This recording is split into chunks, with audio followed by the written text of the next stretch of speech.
If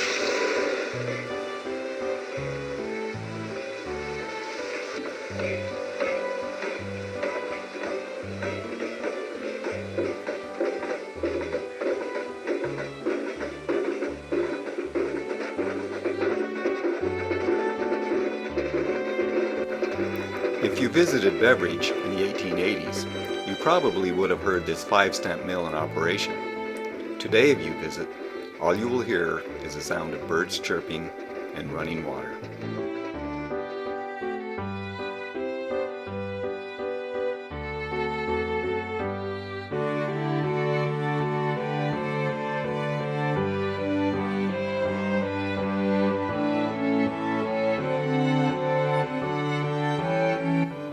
Even in the 21st century, Beveridge is not an easy destination.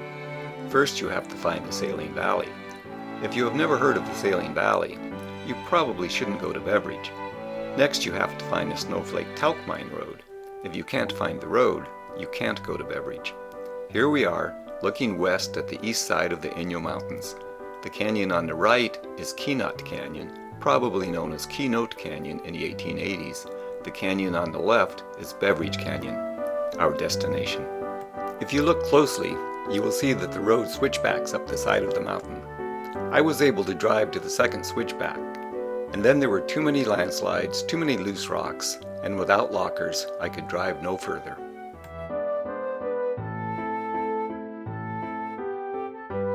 After the one bad section, the road does improve. So if you can drive past that, it will save about 2 miles on your hike. But then if you were driving, you might miss some of the splendid views of the Saline Valley. The first real landmark is this ore chute from the mine. If you are driving, just above this is a level spot where you can camp for the night before beginning your hike. After the level spot above the ore chute, the road begins to descend. If you have a vehicle, do not drive the road. There are landslides covering the entire road, making it impassable.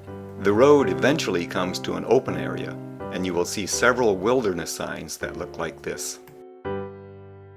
This is also the beginning of the real trail, which runs right along this line.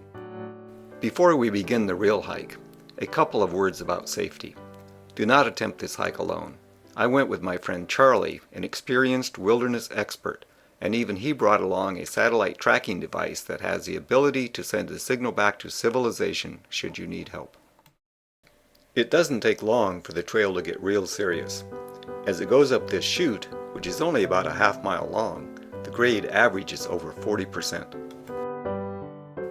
Sometimes the trail is in the bottom of the chute, sometimes it climbs the side, but there's always a trail the entire way to Beveridge. So, if you lose the trail, retrace your steps and find the trail again. And don't forget to turn around once in a while and take in the view. Where the trail comes out of the chute and heads for a ridgeline is a good place to stop for a well-deserved rest. It is also where you begin to see views of the crest of the Inyo Mountains. The trail then begins to climb up the ridgeline, which is almost as steep as the chute. The view into Keynote Canyon, 3,000 feet below, is spectacular and all out of proportion. This dry lake in the bottom of the canyon looks like a mudslide on the side of the canyon rather than a playa in the bottom of the canyon. The trail continues ever upward, from one false peak to the next.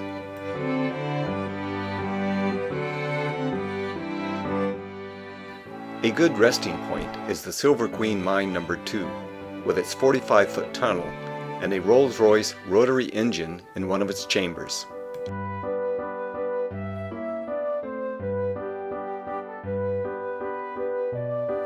As the trail climbs, the crest of the Inyo Mountains becomes more visible, and one can see down into the heart of Beveridge Canyon. What makes this trail so tough is the relentless grade. From the beginning of the trail, one gains 3,500 feet in elevation and then drops down 1,400 feet into Beveridge Canyon. All this in a distance under 4 miles. This is the same elevation change as the notorious grind to Half Dome in Yosemite, but in half the distance. I was in the lead here and lost the trail at this tree. I neglected to notice that the trail was switchbacking up the slope instead of heading towards the tree. This is one of the few level spots in the entire trail as it heads south towards Beveridge Canyon. This is the platform that Dijonais describes in his Beveridge hike from the book Hiking Western Death Valley National Park. From here the views are amazing, and this is where Dijonais began his direct descent down into Beveridge Canyon. Specifically, he headed towards this large rock and then down the slope directly to the bottom of the canyon. From the platform, retrace your steps and find the trail further up on the slope. Here is the view from the trail, looking back at the rock from the other side.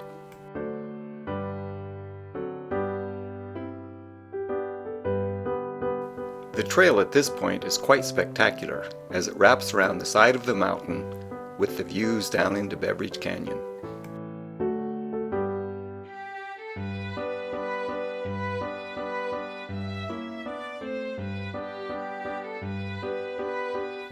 In this section here, some of the trail is missing. I took my pack off and jumped across. Charlie then threw both packs across, and then he scrambled across. On the return trip, we both climbed this with our packs on. It was a bit dicey, but we made it. The trail continues on, rounds another ridgeline, and then begins its descent into the bottom of the canyon.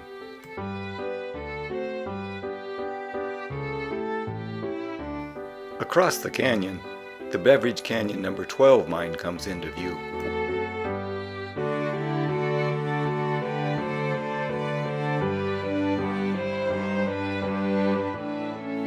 The trail finally reaches the bottom of the canyon, and then follows a tramway line down to the main canyon.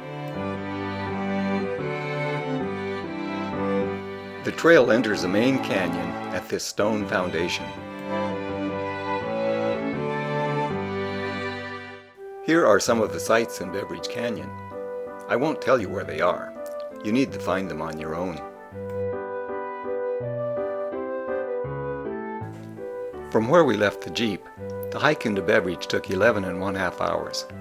We lost the trail a couple of times, and we took it pretty easy, but it was a very strenuous 11.5 hours. As I was hiking in, I thought, I'll never do this again. But now that I am back in civilization, I am thinking, I know there are things that I missed. I need to go back.